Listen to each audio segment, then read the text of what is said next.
Good morning, good morning. It's just gone 1 minute past 10 here. It's Brekky In The Cave. Out to all my early morning locked in crew. Kicking off with something fresh from On One. His remix of Test Me from Rame and Fork and Knife. Going to be letting you know exactly what's going on the show in just a few minutes. So we're going to jump into this one. Wake up nice and smoothly. Don't go anywhere.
Wicked flavours on that one, coming from On One, his remix of Test Me, Fork and Knife and Rame on the original, of course. Really cool flavours. How are we doing this morning? I'm blinking a lot today, I've noticed. I think I got a little bit of sleep there.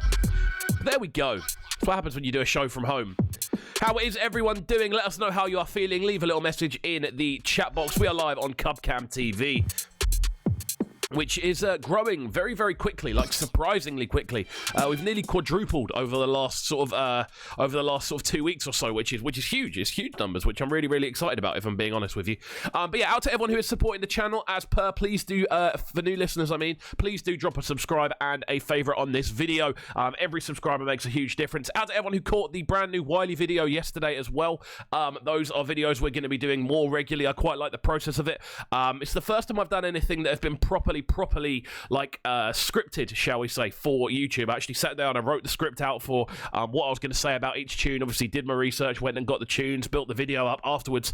But in general, it was something I did really, really enjoy doing, and quite like if it's under 10 minutes as well, it's like a bite-sized chunk. That's the idea of it. We're going to try and keep this channel as informative as possible, but also adding some fun elements in there. Obviously with the gaming side of things, we do have another Third Age video dropping later today. But there we go. Out to everyone who is enjoying the channel so far. But this is the breakfast show. It's Brekky In The Cave. Normally I do run a breakfast show over on Trickstar Radio, but obviously for obvious reasons we aren't able to get into the studio right now, so we are doing the show via this station. I say station, I mean channel. But yeah, there we go. It's Brekky In The Cave, 10 till 11:30, Monday to Friday. You know how we do. We're keeping it fresh, enjoyable vibes all the way through. Today, we've got some absolute bangers on the way for you. We're going to be looking at music from Chuck Fender, from Kid D. There's new Ramesses B in there as well. New Benji Flow. We've got some new Flow Down to run for you, alongside new Laughter and new Telemakers. There's also going to be some new Slash and Dopper as well. Switching the vibes up. You know how we do. We like to keep it varied. We like to be trying loads of different styles out here on the show. That's how we've always done it. It's how we do Brekky over on Trickstar, and it's how we're going to continue doing Brekky here on Cubcam TV. So let's click this off properly. Let's jump into a tune from what should we do first? You know what? We're going to put some good vibes on. This one coming from Ramesses B. This one is featuring Zoe Moon. I completely forgot to mention who we've got as a guest today. We are going to be joined by Boudicca, a Brighton-based rapper who's really been making moves over the past few years. She's got a really unique approach to hip hop, and is playing out a lot. Up until the lockdown, I saw her playing at so many shows. Someone who's very involved with Brighton's music community. So I'm really looking forward to talking to her. That's coming up at 10:30 as well. So there we go. Loads of new news on the way as well. We're going to get into some news in just a second. But for the time being, let's get into this one from Ramesses B. Forever featuring Zoe Moon. It's Cubcam TV. Don't go anywhere.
How are we doing this morning, friends? It's Brekky In The Cave. This one here coming from Ramesses B.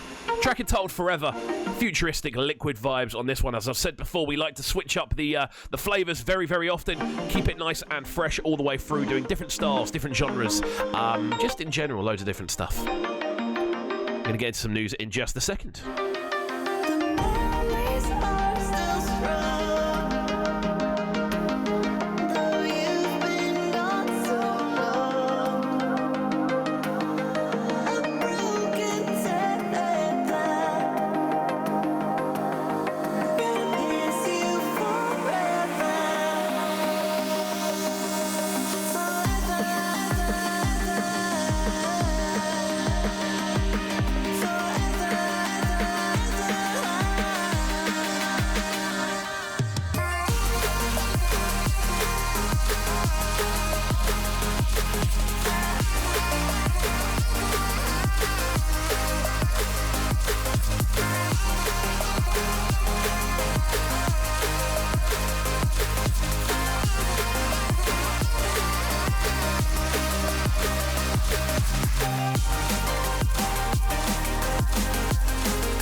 Lovely stuff on this one. As I said before, Ramesses B with a track entitled Forever featuring Zoe Moon. How are we doing this morning? We are live on Brekky In The Cave. It's Cubcam TV. Myself, Kovu, in the hot seat, 10 till 11:30, Monday to Friday. So, I hope everyone's enjoying the morning. It's looking very, very bright out there. I've got to say, I do have to keep the curtain over my door, otherwise the screen goes all fuzzy and stuff, and you can't really see what's going on. So I am pretty much still stuck in darkness the majority of the time. I am broadcasting, but that's how we do. We enjoy it. I don't particularly mind being in the dark, if I'm completely honest with you. But let's look at a very interesting bit of news here. It's involving gaming, and it is the Steam Game Festival. Something very interesting indeed. Really, really important in times like this, I feel, because it is going to be something that encapsulates people. You know what I mean? It's going to be something that encapsulates people and brings people together. Online gaming is becoming obviously even bigger than it ever has been before, what with no one having literally anything else to do. But in March, Valve run the Steam Game Festival, the Spring Edition, which was a showcase of more than 40 games that had been destined for GDC before it was cancelled by the obvious coronavirus outbreak. It's coming back this June. The Steam Game Festival Summer Edition will run from June 9 till the 14th, and it will once again offer demos or short playable experiences for games scheduled to come out within the next year. The spring event was indie focused primarily, and that'll probably stay the same way, though this one could be a lot bigger given that it gets underway on the same day that E3 2020 was supposed to. Obviously one of the biggest gaming events worldwide, possibly the biggest gaming event worldwide, realistically. No details beyond the dates have been provided, but this is going to be the first big online event to be nailed down since E3 was cancelled, and more specifically, since the ESA scrapped its plan to hold an online experience in place of the 2020 show. Microsoft has committed an online presentation in lieu of the E3 this year.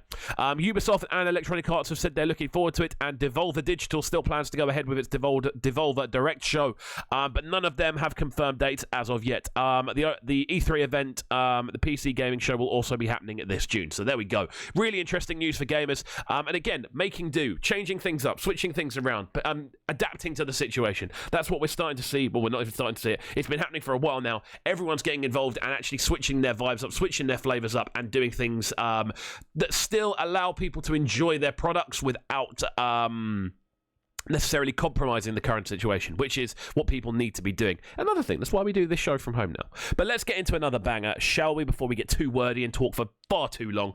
This one coming from Trudos Sound. This one is the remix of God's Plan they did on a VIP version. And this one's out very, very soon, actually, via 440. So don't go anywhere. Keep it locked. We're live on Cubcam TV. It's Brekky In The Cave with myself, Kovu. Make sure you're hitting that subscribe button. Do hit a like button as well. Let us know how you're feeling.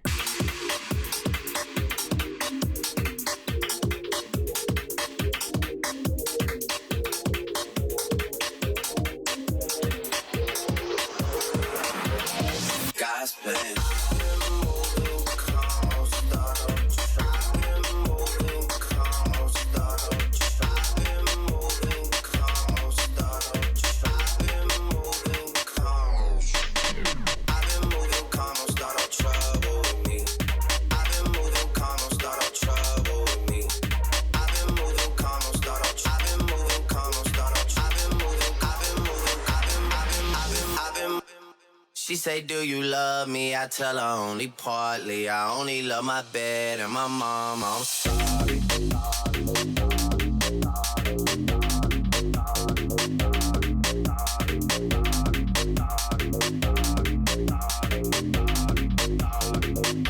She say, do you love me? I love me, I love me, I love me, I love me, I love me, I love me, I love me, I love me, I love me, I love me, I love me. God's plan. I've been moving, come on, start on you. I've been moving, come on, start on you. I've been moving, come on, start on you. I've been moving, come on, start on you. I've been moving, come on, start on trouble with me. I've been moving, come on, start on trouble with me. I've been moving, come on, start on. I've been moving, come on, start on. I've been moving, I've been moving, I've been. She say, do you love me? I tell her only partly. I only love my bed and my mom. I'm sorry.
Sounds of the Trudos sound on this one. Really cool remix there of God's Plan, their VIP. That one's out soon via 440.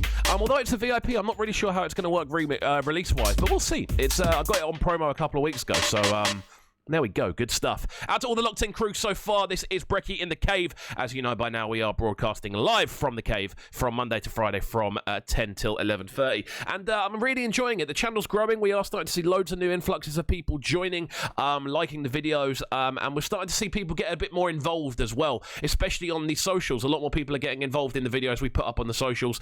There's more views popping on social channels as well. So it's we're moving in the right direction, definitely. And obviously, we've now quadrupled the reach of this channel since we started doing this show a month ago, so I'm really happy with the progress, and I do want to say thank you to everyone involved in doing that. But yeah, we've got loads of stuff on the way. We're going to get into a very interesting bit of news next. The decade's most played songs have been announced. Now, there's a few obvious ones in here, like when I say obvious, I mean really obvious. But yeah, there's a few they've been announced. They're featuring tracks from Pharrell Williams, Adele, a few other ones as well. But yeah, PPL and BBC Two have assembled the list of top 10 songs of the 2010s based on playing figures from UK television and radio. Pharrell Williams obviously takes the top spot with Happy. I think that's pretty obvious that was the biggest tune of the last 10 years. View-wise, maybe not. Well, if a tune is the most played tune, is it the most popular tune? That's what I want to know. Is that the same thing? Because surely it's got to be. But then there are people that will argue. There'll be people that will argue that it isn't. But surely if it's the most played tune, it is the most popular tune. Like it's had the most plays. Maybe some people have played it more, possibly. Depends how you look at the analytics on it. But let's run through the top 10. In 10th, Kings of Leon with Sex on Fire. In 9th, you've got CeeLo Green with Forget You. Again, quite an obvious one in there. One Republic with Counting Stars is in 8th. You then have Mark Ronson featuring Bruno Mars in 7th with Uptown Funk. Again, that's an obvious one to me as well. I Got a Feeling by Black Eyed Peas. Again, another quite obvious one. That one's in 6th. Justin Timberlake, Can't Stop the Feeling. That's in 5th. You then have Get Lucky from Daft Punk featuring Pharrell Williams and Nile Rodgers. In 4th, Pharrell Williams makes his first input at 4th. Moves Like Jagger, Maroon 5 featuring Christina Aguilera. That's in 3rd. Rolling in the Deep is number 2. Now, that was a bit of a surprise to me when I saw this list. I thought Moves Like Jagger and Happy would be the top 2.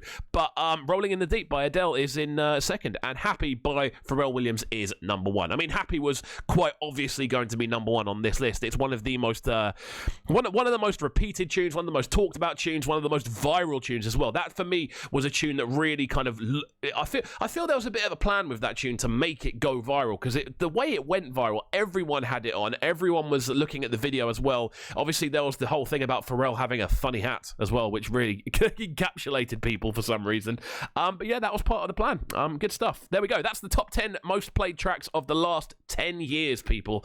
Some interesting ones, obviously all very poppy when we look through it. But yeah, Pharrell Williams is in there twice, in 4th and in 1st place. What does that say about Pharrell? But yeah, interesting stuff. I thought Kings of Leon, Sex on Fire came out more than 10 years ago, but maybe, yeah, who knows. Let's get into another banger then, shall we? This next one coming from Flowdown. This one's brand new from him. This one dropped on Friday via his brand new EP on True Thoughts. You can go and grab that right about now. This one is Upset featuring Snowman Baby. It's just gone 21 minutes past 10 here. We are live on Brekky in the Cave. It's Cubcam TV. Hit the subscribe button and do me a favour.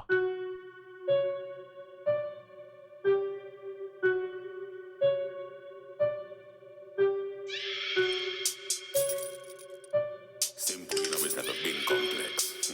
Forget about reps. Yo. Come on, a boss like that, I ain't getting upset. Beat off a Guinness and bun herbs. I stay patient, I saw the thing rascals. It's a process when you're doing greatness. So when I cut corners and take half-heart steps, local pagans are thrive on failure. I tell that pagan, put me to the rascal test. Simple, you know, it's never been complex. Forget about reps and sets. Numbers are no substitution. When you buck up on a rascal, pedal bike chef. Slice and dice on the cook off quest. There's only a couple options left. Surrounded by enemies and fake friends. You have to realize none of them are rascal threats. Fight with the gallon, champagne in a glass, and don't step out of your lane. The click move fast, fam. What are you saying? You ain't ready for the boss, man. No, don't step out of your lane. The star will rock and done you. Wicked vibes on this one from Flowdan, featuring Snowman Baby. This one is out now. Go and grab it via True Thoughts. Don't step out of your lane. The storm will bark and care not about who said what. Let them talk, let them voice their opinion. Everybody's got one, so I got my eyes on the clock. Timing and some of them ain't got a lot. Everything rascal stops. Bird's eye vision from the rooftop. I'm looking over the city and I can't see a lot. Dons are staying on job. We're rolling up in a pine box. Bless so I'm ready for the day I meet God. I heard heaven had a couple vacant spots. Keep them for women and children. I'm getting back to the rascal melting pot. Surrounded by enemies and fake friends. Never losing my cool emotions on lock. fight with the gallon. Champagne in a glass and don't step out of your lane. The click move fast, fam. What are you saying? You ain't ready for the boss, man. Don't step out your lane. The star will bark and done you, done you, done you, done you. The click move fast, fam. You ain't ready for the boss, man. Don't step out of your lane. The star will bark and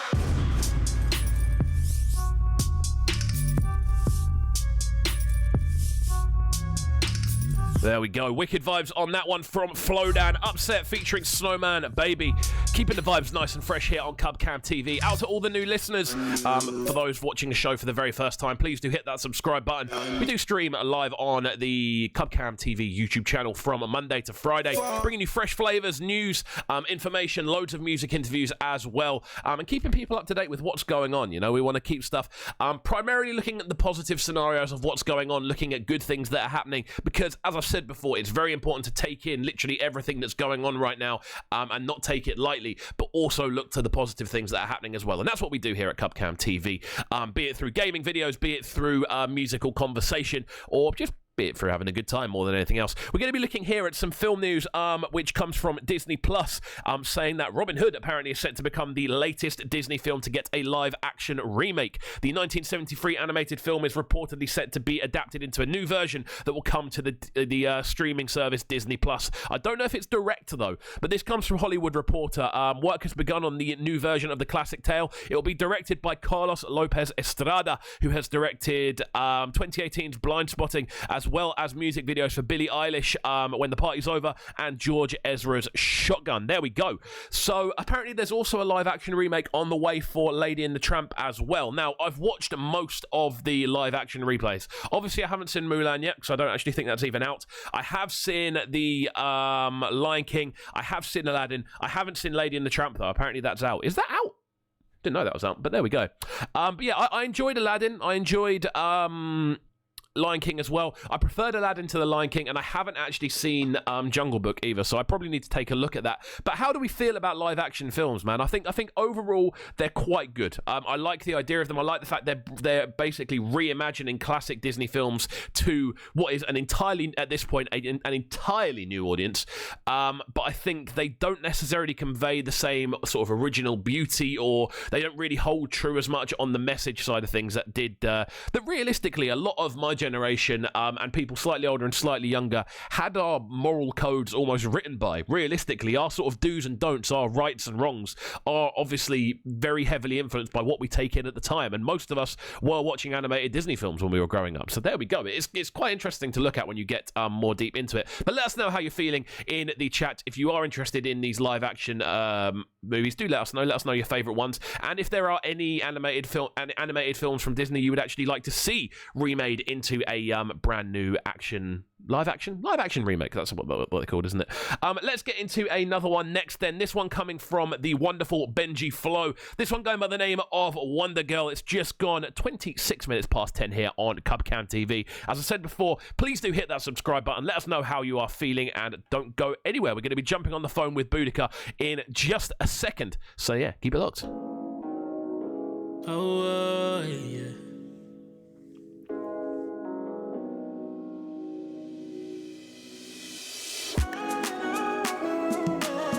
You be giving me this vibe, girl, you be ghost.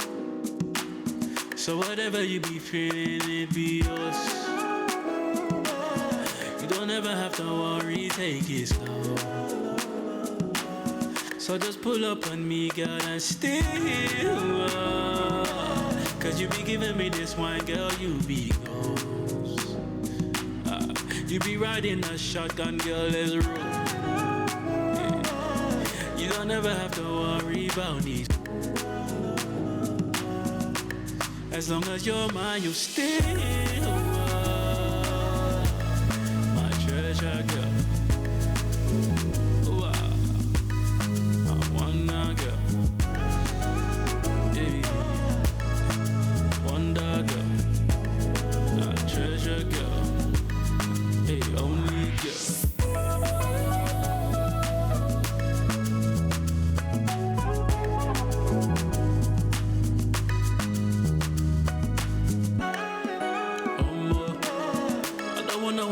To take your hand. Is you and me now? Let's take land. The way you move, I sink like sand. Yeah. So just pull up on me, girl, and stick it. You be giving me this vibe, girl. You be close. You be riding in a shotgun, girl. Let's roll. You don't ever have to worry about. As long as you're mine, you'll stay. Yeah. Treasure girl. I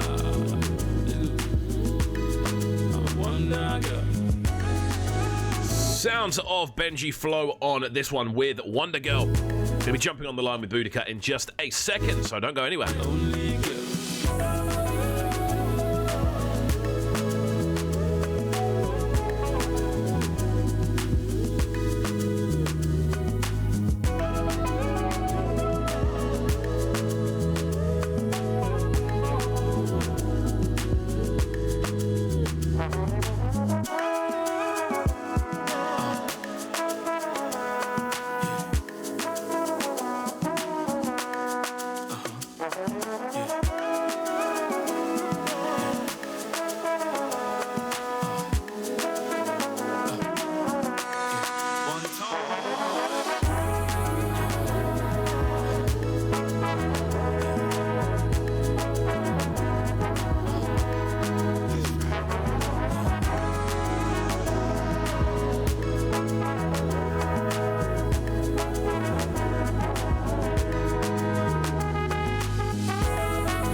Then we are back on Cub Cam TV and we are live on the line with Boudicca this morning. How are you doing?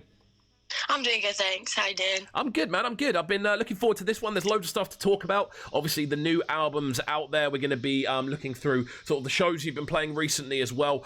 First question, obviously, it's an unusual time, so I'm trying to get like a bit of information on everyone about this current thing. Like, how is this like current scenario affecting you? Day to day, it's fairly normal. Every day feels like a Saturday. I'm just waking up, making music, getting on with uni work. But I'm not at uni anymore. All my gigs are cancelled.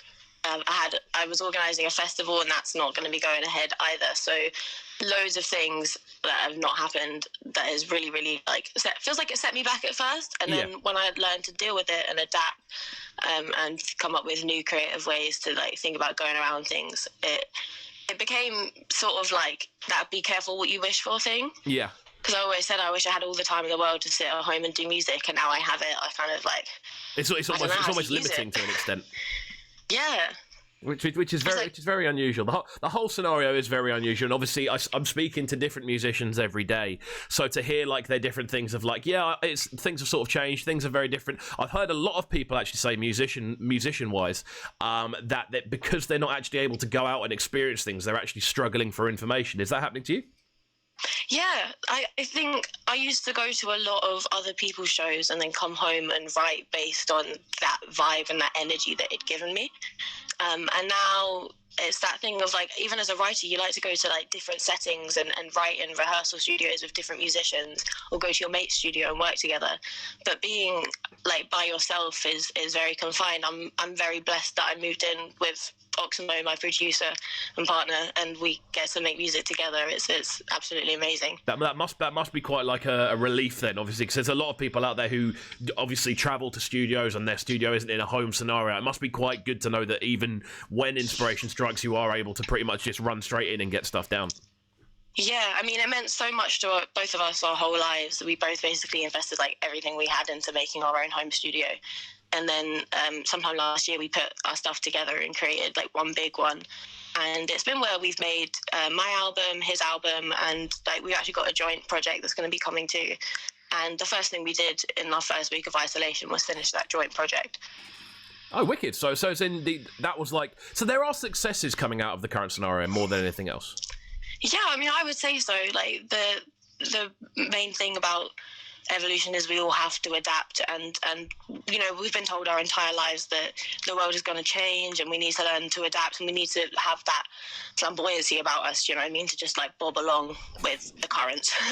Definitely. And I think realistically this is one of the biggest things that's happened to us in our lifetimes anyway. I think this is like the biggest world global event that has happened, so I think it always actually makes me really happy to see when people are adapting. People are kind of going, right, I'm going to use this extra time to do this or do that. But obviously enough of that. We're keeping it very, very positive today. That's what we're here to do. We're here to look into the positives. I want to get a bit of background on yourself then, because obviously as a sort of fellow Brighton resident, I've obviously bumped into you a fair few times at different shows and different like events and stuff like that. What was your like primary route into making music? Like, when did it all start for yourself? So I mean, I always have to give credit to my dad here because he's a musician and top producer. And so the room where I was born in, I had a home birth in Saltdean, just on the outskirts of Brighton. Okay. After I was born, he converted that into a studio, where he made a nursery rhyme album when I was younger. And I'd say that was my first sort of introduction to music, because I was sort of like his test subject in a way. Oh, wow. These nursery rhymes that like played to me every night, all night, and I was there while he was mixing them. That's quite mad. So literally your first experience was pretty much going straight into a studio. Realistically, the first time you take in music as a child is pretty much nursery rhymes. Yeah, so your first experience was like studio of that. Yeah, and they were remixed like to make me fall asleep, especially. That's mad. It was very good. That's mad. That's actually quite mad. I didn't know that. So you're so from a very young age, you're kind of introduced to almost like a studio environment. Not necessarily even the studio environment as much, but more sort of that thing of taking in music and seeing and almost being and how you react to it being how it's affected. Yeah, so it was a long series of things. Like my dad started off with the nursery rhymes, but he's done all sorts. He's done like this thing called Holotronica with like holograms and stuff, like all really futuristic, where like the visuals and the audio tie in together. And he married my stepmom when I was like 8 years old, and she does PR, and she was working for the Big Chill at the time, helping with their festival, the Big Chill, and my dad would be doing some stages. So like I think like when I like knew I wanted to be in music, I must have been like 8 years old, going to these festivals, meeting the artists on the label, and like seeing people live their life that way, and knowing that it was more than like the people in the charts and you know, the big headliner festivals. You know, there were all of these grassroots artists who were making like art every day that was really, really amazing. I mean, this is all really interesting, man. So you kind of go from that sort of experience of being in obviously a musically influenced household, and then obviously you start to grow up a bit further. When do you sort of start to take the reins yourself and go, look, this is definitely what I want to do with my life? That's an interesting question, actually. So in high school, I was quite ambitious. I was having some like problems with bullying, and I've been through like a lot with church, because it was like an all-girls Christian school, and I'd started going to church, and then I found myself like not really like knowing how to identify with who I was, looking in the mirror, seeing someone in a long skirt singing choir songs and hymns, and I was leading worship in the church. So my experience of gigging was, you know, playing for the congregation every Sunday. Okay. And then I went to college to do A-levels, and I went to Roedean for a bit. Okay. Which is another all-girls establishment in Brighton. And when I got there, I realised I really wanted to be in Brighton, but I didn't really want to be studying the topics that I did in the establishment I was in. I really just like, I missed music. I didn't feel like I was being authentic to myself not studying music. So I decided to drop out and do that. And yeah, I went to Northbrook, and that was kind of where everything changed for me, because I stopped focusing on like the grades and being ambitious and thinking I had to be like a prime minister or something, and decided that being a songwriter was really like as fulfilling as I needed anything to be in my life.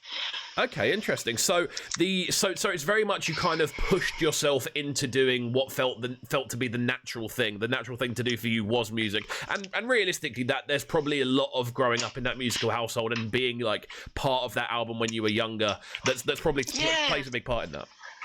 I mean, it's been crazy. Working with my dad definitely like has its pros and cons, and he would say the same about me, I would say, because he already has his style and his established voice in music.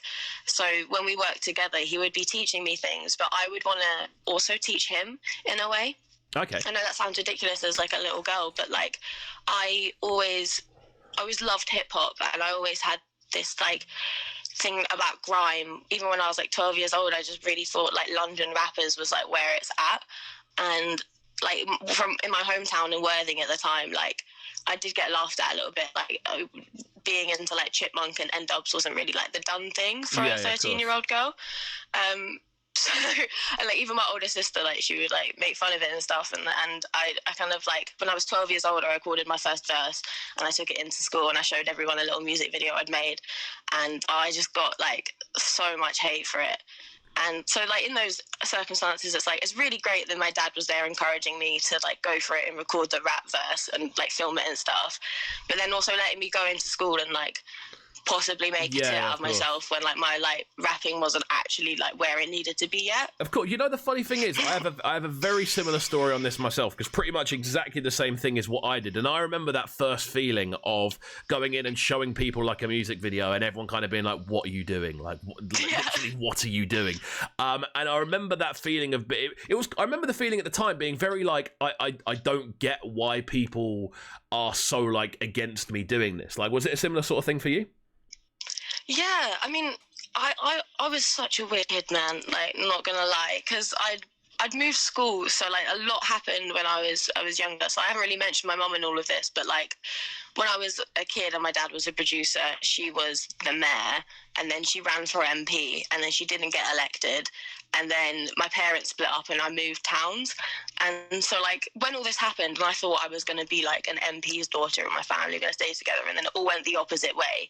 I moved towns, I changed my name because I couldn't even spell Boudicca yet, and everyone calls me Bo anyway, but I went through a phase of getting everyone to call me Bobby, and I cut all my hair short, and then that's when I started rapping. So like I got a lot of like people calling me John Barrowman. That was my surname for a bit.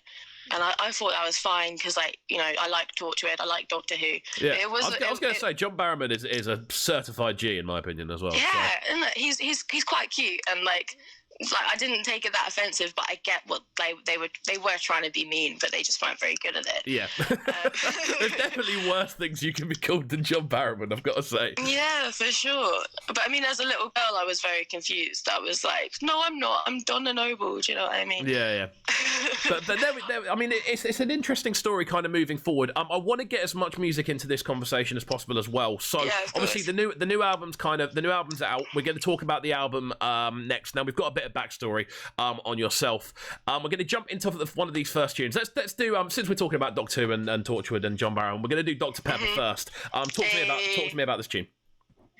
Okay, so Dr. Pepper, it's one of those ones where I kind of like, I try to be serious and give each song a topic, and then I heard this beat, it's by Oxamo, and it's so wonky and so funny, and it has like sound effects in it, and I just wanted to like play with the sound effects, have some wordplay, and just like really like simplistic flow, so like people just find words and have a laugh with me.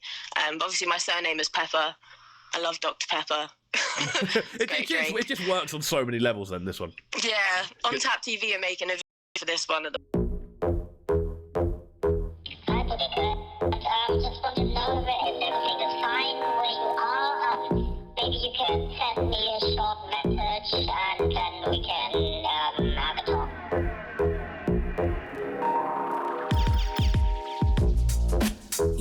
a death wish. Not the type you wanna mess with. Show you how much more or less is. I think they get the message. Situation digresses. Inundated by stresses. More confusing than chesses. Across the board it's who guesses. Got so many questions. Back home I address them. Feel my feelings, won't suppress them. Love all my demons, I caress them. No means low unless they yeses. Then again, no one likes yes men. Just read what the text says. No need to get defensive. Boudicca, the offensive Boudicca. When I'm pensive, who are you? Who your friends with? Who do you tend to blend with? Who am I? That depends if you and I catch the same drift, do or die. Flight or flight, wrong or right. I'm the plaintiff, Cupid on my music, multi-dimensional. Circular, universe, sultry and sensual. True to the truth, subjectively sensible. Seductively blessed, objective credentials. Oh, what a beautiful bunch of a miserably hunched, unusually clumped, residually slumped individuals. Critically ridiculed, pitifully pitiful, sinfully cynical, intrinsically minuscule. In trim, I'm in a school within a bigger school and fantasizing miracles. Step aside to select rhymes like I'm pinnacle. Dr. Pepper dialect lines like my physical.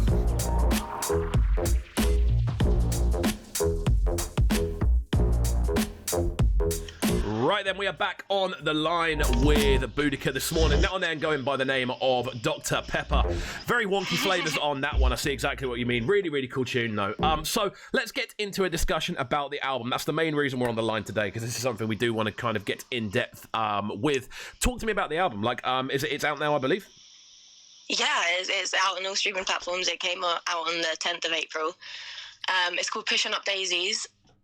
Which is a huge name with like loads of significance, but really wasn't really like, I had no idea it would be released in a pandemic, so like not my intention. Okay, cool. Just want to put that out there because obviously, like if I knew the death toll was going to be this big, I probably would have gone with like a slightly less, a less provocative name, shall we say? Yeah, definitely. But it's actually a tribute to my friend Daisy, that is a nickname for a friend of mine that went and fought in Syria and unfortunately got killed.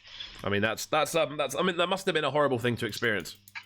Yeah, it was pretty mad. It happened at the beginning of my album. At the time, I was making plans to move to Bristol. Actually, I was gonna go do uni there and study music, but my mum was very close to her as well, so it didn't seem like the right time to up and move, and she was one of my like only friends I really knew in Bristol anyway. So loads of factors.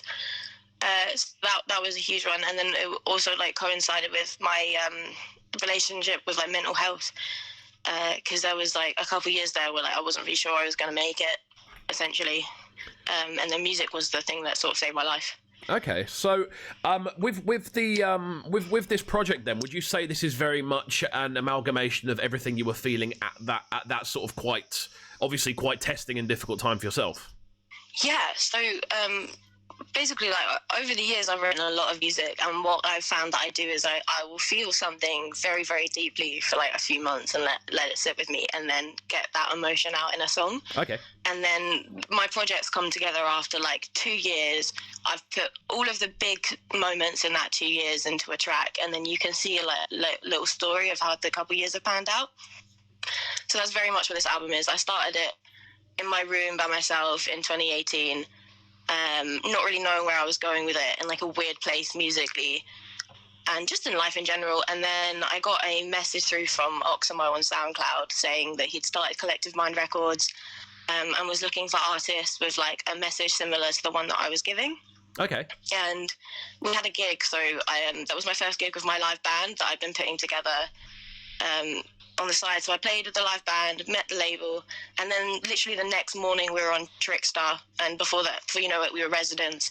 And before I know it, I was meeting you, and I was coming in for meetings about programming Trickstar and stuff. And then like the actual track, Pushing Up Daisies, one of those meetings where I came to Trickstar, while I was out, Finn made the beat, I came home and I heard it, and I wrote and recorded to it that day.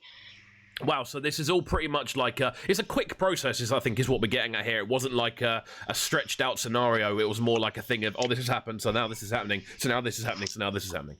Yeah, like everything was like so full on in my life for like quite a few years. Like I was gigging quite regularly, so it's like these tracks would happen in like a day or so, but the album took 2 years to get together just because like I was doing so much outside of it. Of course. I wish I'd had more time to put into it before, to be honest, but now I feel like so happy writing every day, if that makes sense. The fact that I couldn't before, and it's all I wanted to do.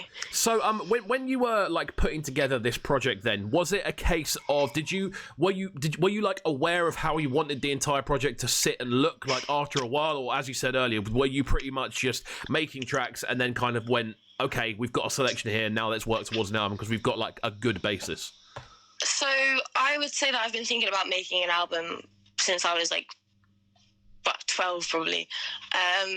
But like when I started making it, I made Princess and the Pea EP in college, and I knew that there was like the building blocks for an album, but I knew that there were elements that were missing. So what I did was I let that sort of sit on Spotify for a couple of years, and I gigged it like everywhere that I could. I did Brighton, Edinburgh, Germany, Netherlands, like just really try to like see what songs suited where, if that makes sense. Yeah. I mean, can we just quickly dip into that? So you've been playing internationally quite heavily for a while then.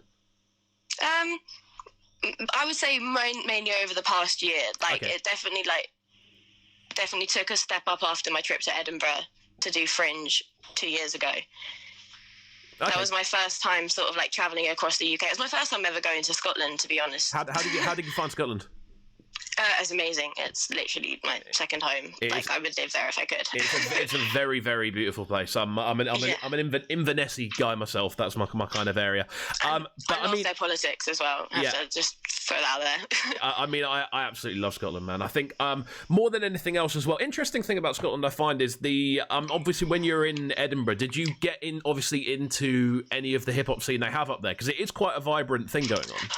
I did, I went to a little cypher and I shut it down a little bit. I'm not gonna lie, there was one of those like magical moments where the beat switches off and I carried on, and then the whole room was like, hey! Yeah.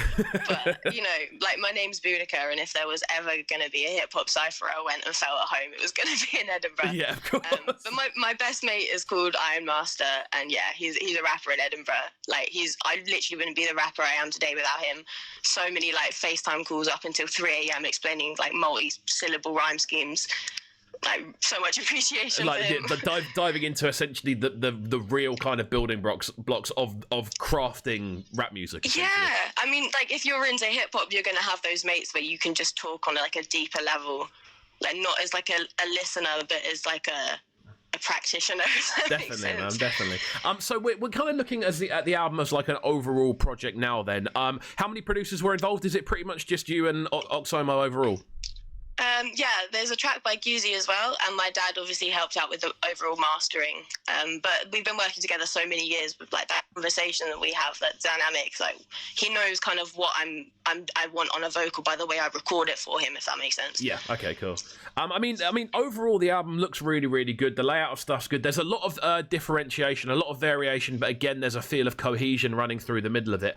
Looking between this project and older projects, what would you say the main sort of differences with you as an artist in what you're putting across?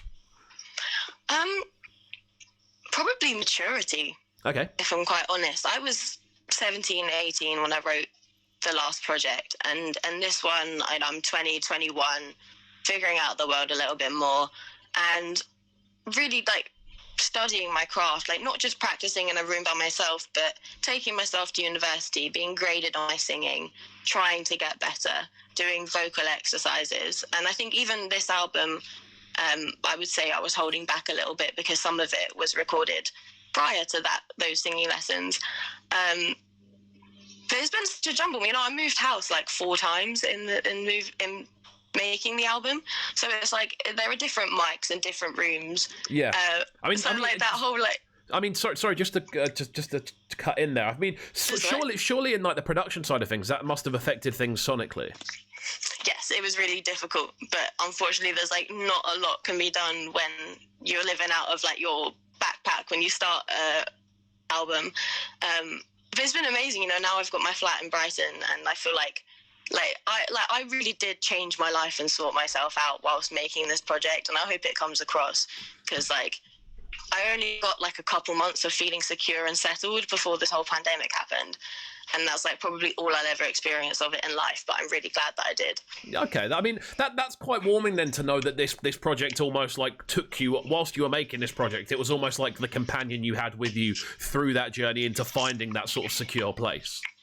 Yeah, for sure. I mean, yeah, it's my music is so tied in with my real life, and unfortunately I don't like hold back, and like every situation I talk about is personal and real and something I've been through. So like for example, there's a track on there called Spikes, which is like quite heavy and it has like a lot of substance to it, and for me it was like scary to think about putting it out there, but hearing the feedback and like how it touched people and they felt that they can relate and it's got them through things they've been through, that's kind of why I do it. Okay, cool. So would you say now you're very much, obviously going back to that sort of first period, obviously in school when you were showing people like music videos you've made, and then you've obviously got the feedback and people are kind of like, oh, why, what, I don't get it, like, why are you doing this or whatever. Do you feel that feeling as almost like if that feeling has evaporated now? I mean, of being nervous to kind of show people what you're doing. Oh, yeah, I guess. Like, I've watched pretty much every season of RuPaul's Drag Race, which sounds out of context, but, like, those queens really, like, show their story of how they decide they want to perform and then invest their, like, life into it and dedicate themselves to being the best version of that they can. And I think when I first started, I thought that I was lucky to be able to get onto a stage and to sing and to be doing that. And now that I've moved past that and I'm like, well, yes, I am lucky, but what am I going to do with it? Am I going to kill it like every time? And it's more of like a personal thing for me. Like, it really doesn't matter what other people say to me when I come off stage. Like, I'm very grateful if anybody has nice things to say. I always want to listen and like hear about them and like meet them and stuff. But like, for me, if there was even like the slightest bit wrong, that's going to sit with me. But I'm going to bring that with me to the next show and make sure that I get it right next time. Okay, cool. We're going to jump into the title track of the album next. This one is Pushing Up Daisies. Talk to me about this tune specifically. Okay. So I kind of broke this one into 3 parts. I wanted to give you 3 verses that kind of like lay out what's going on with me. And then the hook is just like admitting that I am crazy. So like, yeah, it was just, I got into a point where a lot of people like really didn't get me, didn't understand why I was still rapping, yada yada, and I just didn't. I guess you have to have the crazy one of the bunch. There always has to be the nutcase in it, like in order for things to progress. And I guess for me it was just like I don't care what other people think of the fact that I'm standing here today. I know what I've been through to be standing here today. So I spoke about how when I started like street dance, if it wasn't for switching from ballet to street dance, I wouldn't have been like empowered and listening to Missy Elliott and Lil' Kim and Sierra and, you know, like instead of Tchaikovsky. And just it completely changed my world and how I feel about music and myself and everything. So like those little like things, like having a live band and taking my music to them and playing it with a big group and an ensemble, it makes me feel like I'm part of something bigger, which is what it's about for me. Okay, cool. So that's what Pushing Up Daisies is. It's like, I'm just happy to be alive and be here doing it. Cool. Well, I'm really, really excited to get into this one then. We are live on Cubcam TV. One time before we jump into this tune, what are the best social media addresses for people to get at you on? We're not finishing up, by the way. We've still got a bit to talk about. At Boudicca_music. Boudicca. And is that on every platform, yeah? Yeah. That's on every platform. Good stuff. Right, don't go anywhere, guys. We are live on the line with Boudicca Music right about now. It's Cubcam TV. Let's get into it.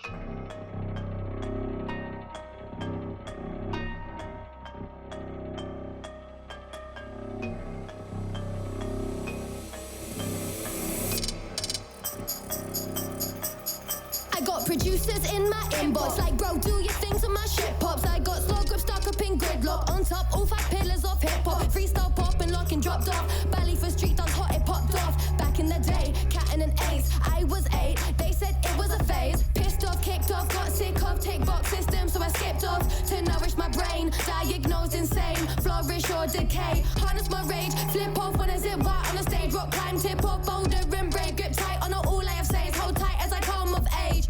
I might be crazy, just a little bit mad. Could be pushing up daisies if I didn't grab what I've always had. I might be crazy, just a little bit mad. Could be pushing up daisies if I didn't grab what I've always had. And I knew that I wanted it when I was a youth, but I bottled it. Came unloose and I throttled it. Became a recluse, confronted it. Knew I had to choose whether to use my intolerance to the rest of the world and make fun of it. Cause I ain't just a guy that does politics. Had a dream for myself as well and I followed it. Have a team and my time for knowledge and I swallowed it. Anxiety, my jail, it was obvious. Posted my bail, got me confidence. Hoisted my sail, I got lost in it, confronted my demons in hell. Accomplishment, that's when my view went 3D. Everyone and everything shifted. That's when I knew giving out freebies don't pay bills even if you're gifted. I might be crazy, just a little bit mad. Could be pushing up daisies if I didn't grab what I've always had. I might be crazy, just a little bit mad. Could be pushing up daisies if I didn't grab what I've always had. So I grab whatever I want with both hands, so you can never stop my big plans. I'll be on tour in a big van with a whole choir and a big band. Cause I was sinking in quicksand and I kept thinking my shit's bland. So I kept dripping in sick brands and I kept flipping the Brit hand. I might have had some chances pass me by due to my addiction. Constantly asking why me instead of finding what needs fixing. Can't complain about heartbreak, mine was mostly self-inflicted. Now I found my soulmate, know exactly what I've been missing. I might be crazy, just a little bit mad. Could be pushing up daisies if I didn't grab what I've always had. I might be crazy, just a little bit mad. Could be pushing up daisies if I didn't grab what I've always had. I might be crazy, just a little bit mad. Could be pushing up daisies if I didn't grab what I've always had.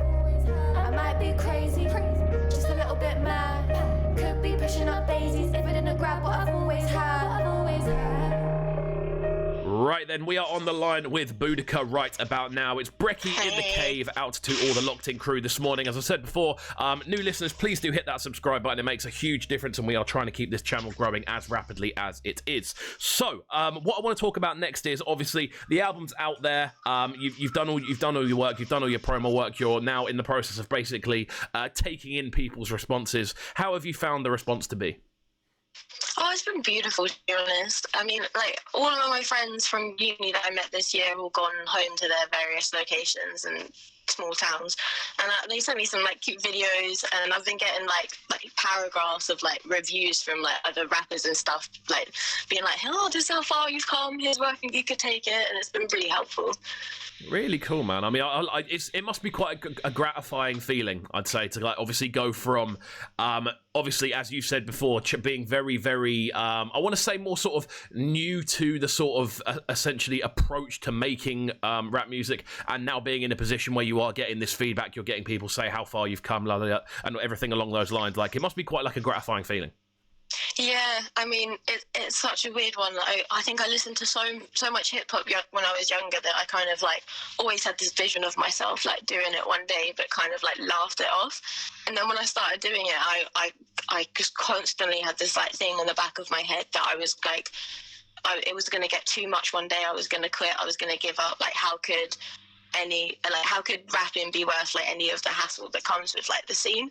And then I don't know, I just stuck at it and I kept rapping, and like for a while I took myself away from like open mics and cyphers and gigging, and I just focused on my music. And then by the time I came back, I just felt like so much more secure, to be honest. Like once you've been doing it for like 3 or 4 years, you do sort of feel like not like you've earned your place, but like if that place wasn't there before, then you made one. Yeah, okay, that makes sense. I mean, overall with the project, are you entirely happy with how everything's turned out? Like, are there any bits of it you'd go back and change? Are there any tweaks you'd make? I'd fully changed like so many things, but I think that's my problem, is I'll always feel that way. And instead of like going back and changing past projects, because it's like I'm not the same person, I don't feel the same way, but I was that person and I did feel that way, and I owe it to her to put it out there. But where I'm at now, like, I'm happy to release a project afterwards and it just be better. Do you know what I mean? Yeah, that makes sense. And I think as well, with that, I think that thing of always wanting to go back and kind of change things and change how things sound based on how you are now, I think that actually shows a progression more than anything else. Yeah, I think if I was like blindly happy with it, I'd be a bit naive. Like I was saying about doing the vocal lessons. So just for example, like focusing on my breathing, there are breaths in the album that I can point out to you and be like, my breath control there isn't as good as it could be or as good as it is now. But like that's okay because when I perform it live, I have the breath control now. Yeah, of course. It's just one take of it. Do you know what I mean? Yeah, of course. I think it's so fun. I think the funniest thing with that is as well, that's something that from an artist perspective, and obviously I speak to a lot of artists on a day-to-day basis, I think from an artist perspective, those are the things that only you as an artist are going to get unless you tell people. Yeah, I mean, like, my singing teacher's been teaching me to breathe silently, which is something I didn't know was, like, humanly possible. That's good. That's a humanly possible thing. Oh, it's amazing. I wish I'd known it my whole life. Especially with rap as well, because you have that quick breath. Like, I always, like when I first started rapping, it was more important to me that I had the breath to get to the end of the phrase than the breath being silent. Okay, yeah. So more sort of more than anything else, I suppose, you making sure that you're essentially your breathing process and your sort of breathing patterns aren't affecting you rhythmically more than anything else. Yeah, like when I get on stage, it's been a huge learning experience for me. It's like I just get this like energy overcome me, and I get so like absorbed in it. But like having that completely taken away, like the crowd stripped back and I'm just singing in my bedroom again. Oh, it's so like, it's really helpful. Like I'm just tuned into my voice again. Okay, cool. I mean, let's kind of look forward then. Let's kind of have a look into the future of what you're doing, because obviously the album's out there now. Obviously, I know the majority. I can already tell there's sort of you're working on new stuff. You're sort of planning new stuff. I can tell. Like what's on the way. Obviously, assuming some level of normality ensues at some point soon. So there was going to be a launch party, and Tremendous was going to be the support act, which is crazy because like after that was announced, it was announced that she signed to High Focus. So that's wonderful. That like I'm really hoping that that's just postponed and not cancelled, and that we get that event happening, because the live band has learned the album, and like whatever happens, they're going to perform it. So like watch out for that gig. I was meant to be doing a rap battle in France for European Parliament. Hopefully that's also just postponed, which is something I love doing. It's like this like Democracy Alive festival, and just a really great way to stay in touch. And I've also been working for this charity called Creative Youth, programming the music side of International Youth Arts Festival in Kingston upon Thames, up in London. So yeah, like helping young people get up on stage and have the opportunities that I did when I was younger, and passing that on. Wicked, man. So it sounds like more than anything, you're just getting involved on a more sort of like bring-in basis. You know what I mean? Making sure that obviously, as you said, there's been opportunities for you, and you want to make sure that other people are able to experience those things specifically. Yeah, I mean, like a huge part of like when I started in music, when I first started coming to Brighton, it was the Protect Youth Services campaign that really like, introduced me to everyone in Audio Active, and all of the charities that I've like gone on to work with. And I didn't have that in my hometown in Worthing at the time, and Audio Active has since moved there, and there's like loads of amazing things that can be done to help keep young people being creative. And especially like, but even before the pandemic, we saw cuts to arts in schools. But now that there's no schools whatsoever, it's even more important that we're helping young people stay creative. So I've been giving singing lessons to an 11-year-old from Kingston, who I actually helped make that connection through doing the festival work. Okay. And that's been great, like doing all my singing lessons this year, and then like passing on that knowledge as well. Wicked, man. So it definitely feels like you're in a position now. You're almost like a kind of almost like a connector, essentially, between like the position you found yourself in and people that are looking to get into the same position. Yeah, Tries to be. I think we all have to be a link in the chain. No one can be like the end of a chain. I agree with that, man. I think there's actually it's actually a responsibility from an artist's perspective to make sure you are kind of giving a hand up as you're climbing yourself. I think there's a definite a definite kind of community-based responsibility in my opinion. Anyway, I think that's something that's very, very crucial. Definitely. I agree. So we are going to be finishing up this interview in just a second. First of all, we're going to talk about this tune, Caveman. Obviously, it's selected specifically because we are on Brekky In The Cave, and I really do appreciate that, I've got to say. Like, how did this one come together? Talk to me about this tune, because it's very kind of, it's quite an eerie tune. Yeah, I think it was that sort of, I wanted to strengthen my songwriting, and I didn't want to just write a song that like read like, oh, I am depressed, I have depression, can you relate? I wanted to like explain what my depression felt like to me specifically. So I mentioned before, like Pushing Up Daisies, like there was a time where I didn't think I'd make it. Like when I was like 16, I had like really bad anxiety and depression, and it gave me like eating disorders, and I lost a lot of weight, and there was like self-harm involved, and it was really, really rough. And during that period, I like dropped out of college, and there were times where I like couldn't leave the house, sort of like lockdown, but like within your brain. And so I kind of like wanted to see whether that was just me or whether we all had this feeling of like, it's not that the outside world is bad, it's just that I go out there and it's like very intense, and I come back and it takes my brain a long time to switch off. Okay.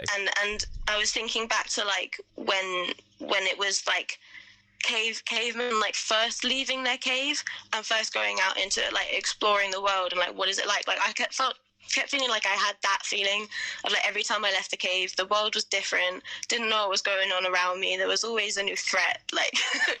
Okay, so this tune very much is, I'd say actually out of everything we've heard so far, then this is probably the biggest dip into you, your sort of thought processes and the sort of stuff you've been through as a person. Yeah, for sure. And I think that kind of there's a lot of textures in this as well, which I do find really, really interesting to listen through. Kind of sonically as well, it does represent exactly what you're talking about right now. But after this tune, we are going to finish up here and finish up by playing this tune. So it's been an absolute pleasure to talk to you this morning. Like, what are you doing for the rest of the day during this this extended lockdown period? Oh, I'm gonna crack on with some uni essays. Probably make some music with Oximo. Eat loads of food. You know what? Yeah, I've got an article coming up on today's show actually. As soon as we finish, basically looking into how people can avoid eating through boredom, and there's loads of things on there that can kind of switch your mind around. So I'm going to be talking about that in just a second. So that might be quite. useful. Amazing! I'll keep listening because I need those tips. I was going to say that might be quite a useful one. I saw the article and I was like, well, I need to talk about this because I need to know this as well. It's a very bizarre thing that boredom induces apparent hunger. But let's crack on then. As I've said before, this has been an absolute pleasure to have you on. One more time, what are the best social media tags for people to get you on? At Boudicca_music, Boudicca. And that's on all platforms, as you said before, yeah? Yeah. Good stuff. Yeah. Well, enjoy the rest of your day. Enjoy getting on with the essays and cracking on with making some more music, and we'll speak soon. Thanks for having me. No worries at all. We're going to get into this one next. This one is Caveman by Boudicca. Don't go anywhere. Check out the music video on YouTube. Good stuff. Made by White Elephant Productions.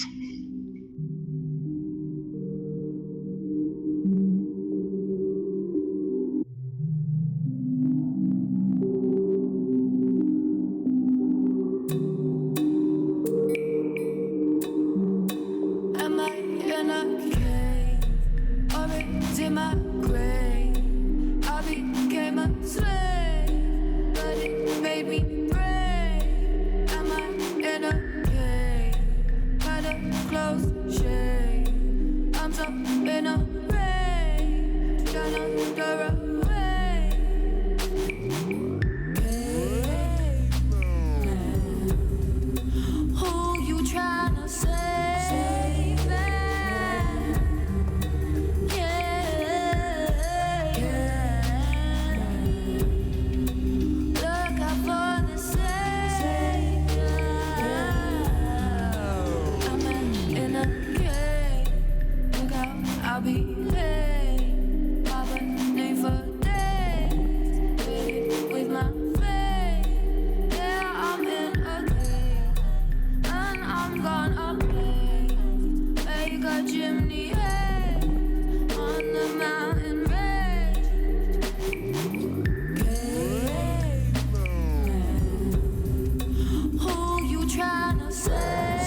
Wicked flavours on that one from Boudicca. That one was Caveman. Massive shouts to her for jumping on the line. Do go and check out the album Pushing Up Daisies. It's a wicked project.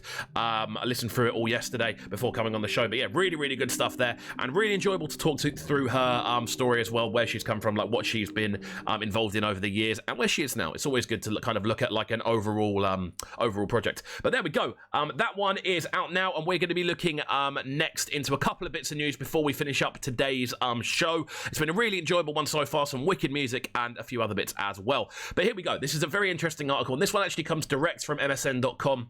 Coronavirus, tips on how to avoid boredom and stress-induced food cravings during lockdown. Now we're going to read through this article piece by piece and see how it comes together. Let's have a look then. For 3 weeks, the UK has been on virtual lockdown, with people across the country forced to stay indoors in a bid to help stop the spread. Despite the uncertainty and chaos, some things remain constant. How to avoid boredom and stress-induced food cravings. Being cooped up at home for hours and on end during lockdown means that health and diet are arguably more important than ever. But extra time at home spent also more time having easy access to some of our favourite treats, increased boredom, and ultimately more snacking. With the help of psychologists, nutritionists, and dietitians, the Independent explains why we snack more and why we're stressed and bored. When we're stressed and bored, and what you can do to help kick the cravings. A snack generally refers to a small amount of food eaten between three main meals, of the three main meals being breakfast, lunch, and dinner. The motivation to eat outside of these usual meal times depends on a range of external factors such as the time of day, the type of food available, and where we are. The other factors include stress and the urge to distract ourselves from mundane situations. As we approach the end of the first month of lockdown, people are understandably becoming bored and stressed. Dr. Rachel Chin, a clinical psychologist at Pennine Care NHS Trust, said Penne. I'm thinking about pasta the entire time. The Independent that having to adapt a new and challenging basically approach to the environments they're in will have an impact on the way we eat. It's likely that many of us are snacking more during the lockdown as our routines have been significantly compromised. We are surrounded at home by food which is easily accessible, as she adds. She also says that it's important to recognise that lockdown is a stressful time for all of us, and the urge to eat outside regular meal times is extremely natural. When we are stressed, stress hormones are released in the body, and the fight or flight response is triggered. When we experience this response, our body thinks it's in danger and needs fuel, aka food. For these extra tasks, it may be that it may have to perform. The body cannot differentiate between what is a real threat and a perceived threat. This is really interesting, actually. Dr. Jonathan Pointer, a chartered clinical psychologist, says that boredom and a lack of social interaction can actually contribute to more snacking specifically. We're stressed because of our fears related to COVID-19, and we are bored because of our usual ways of engaging in life are no longer active or have been greatly reduced. When we experience uncomfortable things such as stress, we tend to want to distract ourselves from them, and snacking is one of the ways people are able to do that. So there we go. I mean, that makes sense. Obviously, it will trigger the sort of endorphins in our brain that obviously that we enjoy eating. It's a good thing. It's something that we like to do as humans. So obviously that makes sense. Obviously, we want a distraction, and as we have got a significant dip in social interaction alongside an exponential raising in fears. Makes sense. That does make sense. It makes a lot of sense. What can we do to snack less during lockdown? Okay, cool. This is the bit I'm looking forward to getting into. Many of us tend to snack on different things depending on our mood and circumstances. Research published on advances in nutrition show that unhealthy foods are heavily salted, sweetened, and are high in fat. Those of which are the ones we tend to go to when we're feeling a peckage. Chips, desserts, and sugar-heavy drinks are still amongst the most popular snack in several different countries, according to this research. So at a time when many of us are exercising significantly less, what can we do to avoid over-snacking and ensure we cut out the bad stuff? Go on, this is the bit. Tell me stuff. Eating foods that fill us up for longer is important. This includes high-calorie health foods such as avocados and nuts. Making sure your main meals contain a high source of protein, says Jade Eaton, an expert in nutrition and psychology at Harley Street Clinic Pro Health. There we go. Keeping occupied is also a key solution to snacking less. That can include playing a childhood game or competing in online exercise classes. Also, FaceTiming friends to increase social connection is a great way to distract distract us from using snacking as a source of comfort, apparently. The key to cutting out snacking is to find alternative stress and boredom management techniques to occupy your mind whenever cravings for unhealthy food kick in. Short meditation sessions, connecting with friends and family, or even dancing to your favourite music can actually significantly help. Interesting stuff. Your brain is constantly sending chemical signals to your body, and it's really important that we take the time to consider what our brain really needs from us in this moment, rather than relying on food each time. That comes from Sophie Medlin, a dietitian at Heights. There we go. What should we be eating during lockdown? I'm going to finish up because this article goes on for a long time. We're going to finish up on this section. Eating a healthy, balanced diet is essential not only for physical health, but also for mental health, especially when we are spending so much time isolated at home. A balanced diet means eating a wide variety of food in the right proportions and consuming the right amount of food and drink to achieve and maintain a healthy body weight, according to the official NHS guidance. This includes at least 5 portions of fruit and vegetables a day, as we know, meals in high fibre, some dairy or dairy alternatives, beans and pulses, and unsaturated oils and spreads. So there we go. That's the advice that's been put out there by the NHS. So interesting stuff. Primarily, the conclusion I kind of get from that more than anything else is that obviously we just need to stay as entertained as possible. And the fact they said on there that basically finding ways to interact with friends and family is actually a very good way of stopping essentially comfort eating at this point, because that's what it's not necessarily even induced through boredom, where it's induced through, according to this article anyway, they're saying that it's induced through the stress of the current situation. One of the stressful factors being obviously the fear of what's going on, and also the kind of lack in social activity. So increasing your social activity can actually put down and distract you from the other. So there we go. Really interesting stuff there. I did enjoy reading that article through. I might do that more on bigger articles, but there we go. Let's jump into this one next then, from Kid D. This one goes by the name of Bring It On. It's just gone 20 past 11 here on Cubcam TV. We're going to jump into this one, have a bit of a roundup, and then finish up with a banger from Slash and Dopper. So don't go anywhere. It's Cubcam TV. Hit that subscribe button and let us know how you're feeling this morning.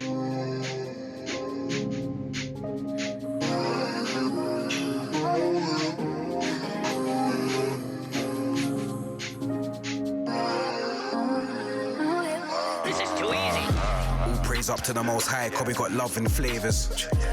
We billing them dangs, we ain't smoking no vapors. I think I'm feeling myself, I feel like one of the greatest. My music's a mazza, just watch how it fits in your playlist. I put beats and bars and strategize, yeah man's aiming. Do not show me your dead sound, I ain't the one you should play with.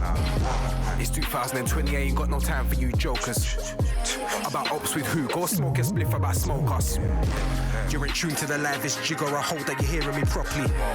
Divine intelligence guiding, different place, star chase when I'm flying. Stacking up rhythms, new sound multiplying. I'll be back soon, yeah man's arriving. Dipping out quay from sirens, peaceful place, I'm vibrant. Yeah, tick-tock, the clocks ain't stopping. Don't waste no time, start plotting. Go get what you want, invest in bonds. Stacking money up to the ceiling. New sound that I got, it relates to the world, it's so damn appealing. Show them all what you got, take time when I block, but make sure you do it with meaning. Bring it on, yeah, yeah, yeah. Time don't stop, don't be waiting on the clock. Bring it on, yeah, yeah. Living life on the top, now the grind don't stop. Bring it on, yeah, yeah, yeah. Time don't stop, don't be waiting on the clock. Bring it on, yeah, yeah. Living life on the top, now the grind don't stop. I'm cool and calm and breezy with it. Negative vibes can't see me in it. Mad with the flow, man's easy with it. Built for the ting like I'm meant to win it. Motherfucker wanna know what I'm doing. When I step into the booth, it's non-stop slewing. I don't fuck with a man, you can't bring that crew in. My chakras align from the time that I flew in. Them man I spit non-stop nonsense. 10 toes, 10 what, get a job then. Flip P's, get G's, go above them. Family comes first, you gotta love them. We all do it for our sons and our daughters. Gotta think twice before crossing them borders. Serious choices, you know what we taught us. You gotta just listen to the chorus. Bring it on, yeah, yeah, yeah. Time don't stop, don't be waiting on the clock. Bring it on, yeah, yeah. Living life on the top, now the grind don't stop. Bring it on, yeah, yeah, yeah. Time don't stop, don't be waiting on the clock. Bring it on, yeah, yeah. Living life on the top, now the grind don't stop. Wicked flavours on that one from Kid D. We're going to be speaking to him very, very soon. Next Friday, I believe, we have actually got a conversation with him. Out to all the locked-in crew this morning, as I said before, please do be hitting that subscribe button. Makes a huge difference to the channel. As I said before, the growth over the last month has been quite spectacular to behold, to be honest. From my perspective, obviously, I've started seeing the followers go up on a regular basis. We're using the channel more and more. We released the Wiley video yesterday. If you are still listening to the show, please do check out the Wiley video we put up yesterday. Basically, a new series we're running on the channel called Top 5s, running through what I believe to be an artist's top 5 releases, either in tracks or instrumentals. The first one we did was Wiley instrumentals, because for me to run through Wiley's vocal catalogue, I'd have been here for absolutely hours. But yeah, it was an interesting experience to do. The whole layout of the video, obviously writing a script out, then putting the video together and doing all the little bits that you'd actually do for like the majority of normal YouTube stuff. It was quite fun to do, and I'm going to be doing another one of those very, very soon. So, as well as that, today, what is on the way? We've got a brand new Third Age video dropping a little bit later on as well. That's going to be hitting the channel at around 6 p.m. The campaign is heating up most definitely, and I need to record another one of those today. I need to put that on my to-do list. That's why I've got a pen in my hand, which I don't normally do, but I like having a pen in my hand. I like how it feels.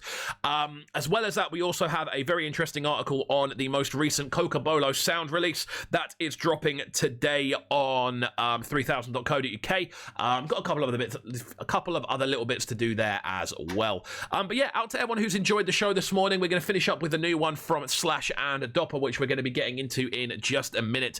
As always, keeping the vibes nice and varied, looking at loads of different genres of music, loads of different styles, and loads of different events as well, obviously, moving forward. As I've said before, please do subscribe to the channel. And what can we talk about for the last minute or so? I know what we can talk about. Who we've got on the show tomorrow. We're going to be joined by Mia Blankson, a Brighton-based singer and songwriter, which should be a really enjoyable conversation. She sent over some of the tunes that inspire her the most. We're going to be talking about her sort of route into making music, her plans for the future, and just what she's up to in this very unusual period of time. So there we go. We're going to finish up with this one from Slash and Dopper, their remix of Colombian Soul by D. Ramirez and Mark Knight. This one, I believe, came out on Toolroom a couple of days ago, so we're going to get into this one now. As I've said before, we like to switch the flavours up on the show. We like to switch the vibes up, playing all different genres of music, different styles, different variations, and actually bring a real kind of real genuine mix and blend of flavours to the channel. But yeah, let us know how you're feeling. Please do leave a comment. Please do subscribe to the channel, and please do leave a favourite on the video. Every little helps, and it makes a huge difference. This is going to be it from me, so I want to say thank you to everyone who has been locked in, and I'll see you same time tomorrow morning. That is 10 till 11:30 in the AM period, Monday to Friday, here on Cubcam TV. It's Brekky in the Cave, and I'll see you soon. See you later, friends. Goodbye, goodbye, goodbye.